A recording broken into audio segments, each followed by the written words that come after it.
Friends, today we will discuss the next question of the chapter, that is retirement of a partner. Question is, the balance sheet of X, Y and Z who were sharing profits in proportion to their capital. क्या लिखा हुआ है कि जो उनकी old profit sharing ratio है x और Y Z की, वो कैसे शेयर कर रहे हैं उनके कैपिटल के प्रपोर्शन में. तो उनकी कैपिटल हमें गिवन है 45,000, 30,000 एंड 15,000. ये हमें गिवन है. तो अब हमने इनका प्रपोर्शन निकालना है इनकी कैपिटल का. कैसे निकालेंगे? इधर से तीनों की कैपिटल के इधर से इन तीनों की कैपिटल से 30 कट रही हैं. 30 कट रही हैं तो हमने काट दी. तो बचा क्या? 45, 30 एंड 15. ये तीनों 15 की टेबल से कट रहे हैं. 15 1 जा 15, 15 2 जा 30 एंड 15 3 जा 45. तो ओल्ड प्रॉफिट शेयरिंग रेशियो क्या आई? 3:2:1.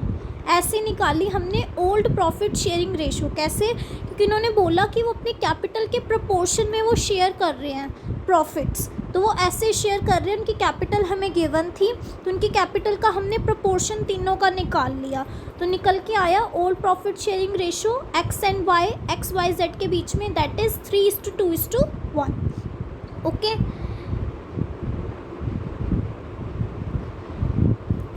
नेक्स्ट हमें बैलेंस शीट गिवन है. लाइबिलिटी साइड में सन्ड्री क्रेडिटर्स 13,800, कैपिटल अकाउंट के बैलेंसेस गिवन है. एक्स का 45,000, वाई का 30,000, जेड का 15,000. कैश एट बैंक गिवन है 11,000, सन्ड्री डेटर्स 10,000, इसका प्रोविजन बन रखा है 200 का. तो बैलेंस आया 9,800. Stock 16,000, plant and machinery 17,000 and land and building 50,000. Next अब हमें एडजस्टमेंट गिवन है. Y retires on 1st April 2017 and the following readjustments were agreed upon. First adjustment है हमारी, out of the insurance premium which was debited to the profit and loss account 1,500 be carried forward as unexpired insurance. Unexpired insurance का मतलब है कि अभी insurance की due date नहीं आई है और हमने एडवांस में इंश्योरेंस की पेमेंट कर दी है. तो जब हम एडवांस में पेमेंट कर देते हैं तब हम उसे कहते हैं प्रीपेड. तब हम इसे क्या बोलेंगे? Prepaid insurance. तो अब ये हमारा क्या है? 1,500 प्रीपेड इंश्योरेंस है. और प्रीपेड इंश्योरेंस क्या है? ये हमारी एसेट है कि हम एडवांस में पे कर चुके हैं, अब हमें बाद में पे नहीं करना. ओके. तो हम इसे बैलेंस शीट में एसेट साइड शो करेंगे. नेक्स्ट एडजस्टमेंट है, the provision for doubtful debts be brought up to 5% of debtors. कि हमने डेटर्स पर 5% प्रोविजन बनाना है. Next, land and building be appreciated by 20%. Provision of 4,000 be made in respect of outstanding bill for repairs. कि हम provision हमने बनाना है 4,000 का आउटस्टैंडिंग बिल फॉर रिपेयर्स के लिए. Goodwill of the entire firm be fixed at 21,600. Goodwill हमें पूरे firm की हमें गिवन है, दैट इज़ 21,600.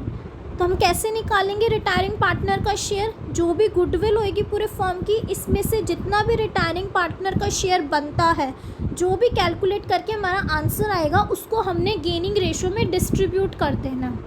ठीक है. Y share of goodwill be adjusted to that of X and Z who are going to share future profits in the ratio that is 3:1. हमें old ratio हमने निकाल ली थी. ओल्ड रेशियो कितनी आई थी? 3:2:1. New ratio में given है कितनी? 3:1. New ratio में गिवन है 3:1. अब हम इसकी हेल्प से गेनिंग रेशियो निकाल लेंगे. ओके. अब हम क्वेश्चन स्टार्ट करते हैं. सबसे पहले हम रिवैल्यूएशन अकाउंट बनाएंगे. रिवैल्यूएशन अकाउंट में देखो क्या आएगा. सबसे पहले तो यही आ जाएगा कि ये प्रीपेड इंश्योरेंस है कि हमने एडवांस में पे कर दिया. अभी पे नहीं करना था, बाद में करना था, लेकिन हमने एडवांस में पे कर दिया. तो ये हमारी एसेट है और एक तरीके के हम सेफ साइड पे हो गए. अब हमने बाद में पे नहीं करना. ठीक है. तो हम इसे रिवैल्यूएशन अकाउंट के क्रेडिट साइड पे शो करेंगे by prepaid insurance. By prepaid insurance that is 1500। हमने क्रेडिट साइड पे क्यों शो किया, क्योंकि अब हम बाद में पे नहीं करेंगे, हमने एडवांस में पे कर दिया, इसलिए हमने क्रेडिट साइड पे शो किया। और देखो क्या आएगा रिवैल्यूएशन अकाउंट में, प्रोविज़न। हमने प्रोविज़न क्रिएट करना है डेटर्स के ऊपर 5% पर। तो देखो डेटर्स हमें कितने गिवन है, 10,000। 10,000 का 5% करोगे तो कितना आएगा, 500। और उसमें से बैलेंस शीट में 200 का ऑलरेडी बना हुआ है, तो हम कितने का क्रिएट करेंगे, 300 का। तो हम रिवैल्यूएशन अकाउंट के डेबिट साइड में लिखेंगे to provision for doubtful debts that is 300। Okay, next adjustment है हमारी, लैंड एंड बिल्डिंग भी appreciated by 20%। Land and building की वैल्यू इंक्रीज़ हो गई है 20% से। तो लैंड एंड बिल्डिंग की वैल्यू है कितनी है, 50,000। 50,000 का जब आप 20% करोगे तो आंसर आएगा 10,000। तो by land and building with ₹10,000। Credit side क्यों किया, क्योंकि एसेट में इंक्रीज़ हुआ। जब एसेट में इंक्रीज़ होता है तो उसे हम क्रेडिट साइड शो करते हैं, और जब एसेट में डिक्रीज़ होता है तब हम उसे डेबिट साइड शो करते हैं। ठीक है, नेक्स्ट एडजस्टमेंट है हमारी, अ provision of 4,000 be made in respect of outstanding bill for repairs. कि हमने प्रोविज़न क्रिएट करना है 4,000 का आउटस्टैंडिंग बिल के लिए फॉर रिपेयर्स, तो इसे भी डेबिट साइड शो किया जाएगा रिवैल्यूएशन अकाउंट के। टू आउटस्टैंडिंग बिल या to provision for outstanding bill of repairs that is 4,000। Okay, और देखो क्या आएगा, इसके बाद तो गुडविल है, ये तो आएगी नहीं, बस और कुछ नहीं आएगा। अब हमने बैलेंसिंग करनी है। इस साइड का हमने टोटल किया तो आ रहा है 11,500, और इस साइड का टोटल किया तो 4,300 आ रहा है। डेबिट साइड शॉर्टेज है, तो जब डेबिट साइड शॉर्टेज होती है तो वहाँ प्रॉफिट इंडिकेट करता है। तो और प्रॉफिट कहाँ ट्रांसफ़र किया जाता है, पार्टनर्स कैपिटल अकाउंट में। तो जब हम 11,500 में से 4,300 लेस करेंगे तो हमारा आंसर आएगा 7,200। अब इस 7,200 3 पार्टनर्स में डिस्ट्रीब्यूट किया जाएगा उनकी ओल्ड रेशो में। तो एक्स का शेयर कैसे निकलेगा, 7,200 इंटू में 3/6, वाई का निकलेगा 2/6 और जेड का निकलेगा 1/6। ओल्ड रेशो में डिस्ट्रीब्यूट किया जाएगा और उनकी ओल्ड रेशो क्या आई है, 3:2:1। तो 7,200 को ओल्ड रेशो में डिस्ट्रीब्यूट किया जाएगा तीनों पार्टनर्स के बीच में, तो इनका ये शेयर आ जाएगा। ठीक है, ये हो गया हमारा रिवैल्यूएशन अकाउंट। अब हम बनाएंगे partners capital account. Partners capital account हमेशा बैलेंस से स्टार्ट होता है, ओपनिंग बैलेंस से स्टार्ट होता है। ओपनिंग बैलेंस हमें क्या गिवन है बैलेंस शीट में, एक्स का गिवन है 45,000, वाई का 30,000 एंड जेड का 15,000। तो यही बैलेंस कॉपी डाउन कर देंगे हम यहाँ। By balance brought down 45,000, 30,000 and 15,000।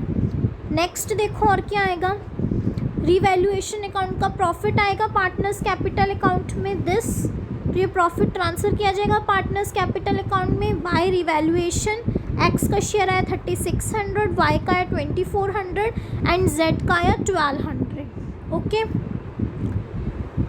अब हमने क्या करना है, अब हमने जो पार्टनर रिटायर हो रहा होता है तो बाकी के जो रिमेनिंग पार्टनर्स होते हैं वो रिटायरिंग पार्टनर को कुछ कंपनसेशन देते हैं गेनिंग रेशो के फॉर्म में। तो कैसे निकालेंगे हम, गुडविल हमें पूरे फॉर्म की गिवन है 21,600। इसमें से रिटायरिंग पार्टनर का शेयर बनता है 2/6। ओके, तो हम कैलकुलेट करेंगे क्या आएगा इसका शेयर। तो हमने कैलकुलेट किया, रिटायरिंग पार्टनर का शेयर आ रहा है 7,200। ओके, अब इस 7,200 को गेनिंग रेशो में हमने डिस्ट्रीब्यूट करना है। अब गेनिंग रेशो भी निकालनी पड़ेगी। गेनिंग रेशो कैसे निकालेंगे, न्यू रेशो और ओल्ड रेशो की हेल्प से। न्यू रेशो में क्या गिवन है, न्यू रेशो में गिवन है 3:1।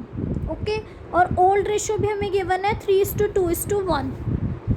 न्यू रेशो गिवन है 3:1 एंड ओल्ड रेशो में गिवन है 3:2:1। तो शॉर्टकट मेथड क्या है कैलकुलेट करने का गेनिंग रेशियो का? सबसे पहले इनको ऐड करेंगे, 3 + 1 4, और ओल्ड रेशियो को ऐड करेंगे 3 + 2 + 1 दैट इज 6। अब हमने इन दोनों टर्म्स को इक्वल करना है। इक्वल कैसे करेंगे? जब हम 4 को 3 के साथ मल्टीप्लाई करेंगे एंड 6 को 2 के साथ मल्टीप्लाई करेंगे तो तब दोनों इक्वल आ जाएंगे, 12 12। अब हम क्या करेंगे? हमने ऊपर वाली टर्म को 3 के साथ मल्टीप्लाई किया तो इसको भी 3 के साथ मल्टीप्लाई करेंगे, 3 3 जा 9 एंड 1 3 जा 3। नीचे वाली टर्म को 2 के साथ मल्टीप्लाई किया तो इनको भी 2 के साथ मल्टीप्लाई करेंगे, 3 2 जा 6, 2 2 जा 4 एंड 1 2 जा 2। ओके, तो अब हमारा फॉर्मूला क्या है गेनिंग रेशियो को कैलकुलेट करने का? New ratio minus old ratio. तो ये हमारी न्यू रेशियो एंड ये हमारी ओल्ड रेशियो। तो 9 में से 6 गया 3 एंड 3 में से 2 गया 1। तो x और z के बीच में गेनिंग रेशियो कितनी निकल के आई? 3:1। अब हमने 7200 को गेनिंग रेशियो में डिस्ट्रीब्यूट करना है। 7200 इंटू में 3/4, ये तो आ गया x का शेयर। तो जब इसे कैलकुलेट करोगे तो x का शेयर आएगा 5400 और z का आएगा 7200 इंटू में 1/4 करोगे तो z का आएगा 1800 और y को टोटल कितना मिलेगा? 7200। हमारी जर्नल एंट्री क्या पास होएगी? जो पार्टनर गेन करेंगे उन्हें डेबिट करना और जो पार्टनर रिटायर हो रहा होगा या जो पार्टनर सेक्रीफाइस कर रहा होगा उसको क्रेडिट करना है। तो गेन कौन कर रहे हैं इस केस में? x और z, और रिटायर कौन हो रहा है? Partner y। तो क्या एंट्री होगी? x capital account debit, z capital account debit to y capital account. Okay, ये एंट्री पास ऑन होएगी। अब इस एंट्री को हमने पोस्ट करना है पार्टनर्स के कैपिटल अकाउंट में। देखो इस एंट्री को हम कैसे पोस्ट करेंगे पार्टनर्स कैपिटल अकाउंट में?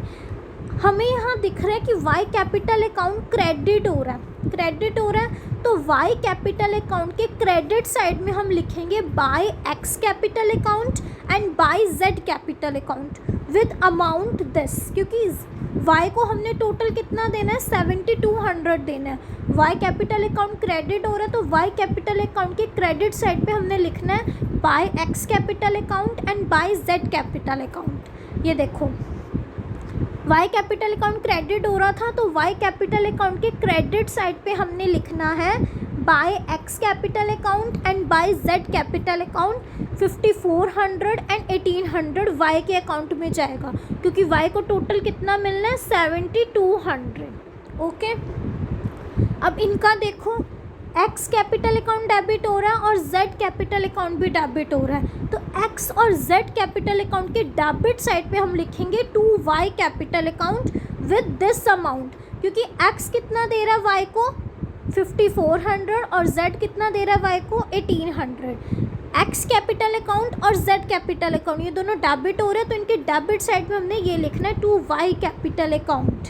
ये देखो to y capital account x कितना दे रहा है? 5400 और z कितना दे रहा है? 1800। ओके, और जो पार्टनर रिटायर हो रहा होता है, अब वो पार्टनर इस फर्म का पार्टनर तो नहीं है क्योंकि अब वो रिटायर हो रहा है, तो उसके बैलेंस को हम अपने बुक्स ऑफ अकाउंट्स में कैसे शो करेंगे? To y loan account. अब और कुछ भी नहीं है करना, और कुछ है ही नहीं अनडिस्ट्रीब्यूटेड प्रॉफिट और लॉसेस जिससे हम डिस्ट्रीब्यूट करें ओल्ड पार्टनर्स के बीच में ओल्ड रेशो में।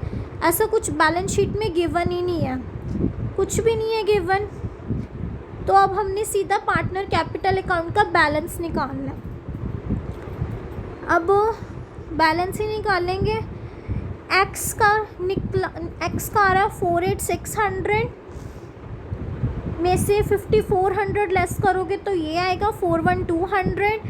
वाई का टोटल आ रहा है 39,600। वाई रिटायर हो रहा है तो इसलिए वाई के अकाउंट का बैलेंस हम वाई लोन अकाउंट करके शो करेंगे 39,600। जेड का टोटल किया तो जेड का आ रहा 16,200 में से 1,800 लेस करेंगे तो जेड का आ रहा 14,400। तो जो पार्टनर रिटायर हो रहा होता है उसके अकाउंट का बैलेंस हम लोन के नेम से शो करते हैं और बाकी जो रिमेनिंग पार्टनर्स होता है उनका तो बैलेंस सीडी करके लिखते हैं। ओके, लास्ट अब हमने बैलेंस शीट प्रिपेयर करनी है। बैलेंस शीट देखो जिस अकाउंट्स में कोई चेंज नहीं आ रहा उनका बैलेंस तो एज इट इज़ रहेगा। फॉर एग्जांपल कैश में कोई चेंज नहीं आ रहा, कैश वैसा का वैसा ही रहेगा। 11,000 डेटर्स में चेंज आ रहा है। डेटर्स में क्या चेंज आएगा कि हमने प्रोविज़न क्रिएट करना था 5% पर, ठीक है, तो 5% पे प्रोविज़न हम क्रिएट कर देंगे। 10,000 का 5% दैट इज़ 500, तो 10,000 में से 500 लेस करेंगे तो 9,500 के सन्ड्री डेटर्स आ जाएंगे हमारे। स्टॉक में कोई चेंज नहीं, stock 16,000 he. Plant and machinery में कोई चेंज नहीं है, प्लांट एंड मशीनरी इनसे रिलेटेड कोई एडजस्टमेंट नहीं थी हमारी, स्टॉक से रिलेटेड भी नहीं थी और प्लांट एंड मशीनरी से भी रिलेटेड नहीं थी, ठीक है। तो स्टॉक भी 16,000, प्लांट एंड मशीनरी भी 17,000। लैंड एंड बिल्डिंग में अप्रिसिएशन हुआ था 20% से, तो 50,000 का 20% किया था तो 10,000 अप्रिसिएशन हुआ था, बड़ी थी, तो 60,000 हम बैलेंस शीट में शो करेंगे, ओके। और एक प्रीपेड इंश्योरेंस भी था 1,500 से, हमारी एसेट थी, तो वो बैलेंस शीट में एसेट साइड लिखी जाएगी विद ₹1,500। देखो कैश एट बैंक कितना है 11,000, सन्ड्री डेटर्स 9,500, 5% का प्रोविज़न बनाना था तो इसका 5% करेंगे तो 500 आएगा, तो 9,500 आ गया। Stock 16,000, plant and machinery 17,000, land and building 60,000 और प्रीपेड इंश्योरेंस दैट इज़ 1,500 जो हम एडवांस में पे कर चुके हैं। तो ये हमारी एसेट है, तो इसलिए एसेट साइड में दिखाया गया बैलेंस शीट, ओके। अब आओ लायबिलिटी साइड। लायबिलिटी साइड में सन्ड्री क्रेडिटर से रिलेटेड कोई एडजस्टमेंट नहीं थी, तो वैसे as it is amount show करी। एक हमने प्रोविज़न बनाया था आउटस्टैंडिंग बिल के रिगार्डिंग, देखो प्रोविज़न बनाना था ना 4,000 be made in the respect of outstanding bill for repairs, तो वही लायबिलिटी साइड लिखा जाएगा क्योंकि लायबिलिटी न्यू क्रिएट हुई है। बैलेंस शीट की लायबिलिटी साइड लिखेंगे हम 4,000 और क्या आएगा और कुछ लायबिलिटी साइड नहीं और कुछ नहीं आएगा। और पार्टनर्स कैपिटल अकाउंट के बैलेंसेस हम ट्रांसफ़र करेंगे बैलेंस शीट में, ठीक है। आउटस्टैंडिंग बिल 4,000, सन्ड्री क्रेडिटर्स वही एज इट इज़, ये अमाउंट 13,800। कैपिटल अकाउंट के बैलेंसेस हम लिखेंगे कितना आया था एक्स और जेड का, एक्स का आया था 41,200, जेड का 14,400, वही एज इट इज़ हमने इधर ट्रांसफ़र कर दिया बैलेंस शीट में। एक्स का 41,200 एंड जेड का 14,400, तो टोटल आया इनका 55,600। और जो पार्टनर रिटायर हो रहा है उसको हमने कैसे शो करना है, वाई लोन अकाउंट के नेम से, दैट इज़ 39,600। ये गलती से अमाउंट मैंने मेंशन कर दिया, 10,3800 कुछ नहीं है, ठीक है। और जब हम इन सब का टोटल करेंगे तो ये बैलेंस आएगा हमारा, टोटल आएगा 115,000। और जब हम इन सब का टोटल करेंगे तो इस साइड का भी बैलेंस आएगा 115,000। हमारी बैलेंस शीट की दोनों साइड सेम आ रही है, लायबिलिटी साइड भी और एसेट साइड भी, इसका मतलब हमारा क्वेश्चन बिल्कुल सही है। That's it. आज बस मैंने आपको ये एक प्रैक्टिकल क्वेश्चन कराना था। आई होप आपको समझ आया होगा। अगर आपको समझ आया होगा तो प्लीज़ मेरे इस चैनल को सब्सक्राइब कीजिए, लाइक कीजिए और शेयर कीजिए अपने फ्रेंड्स के साथ।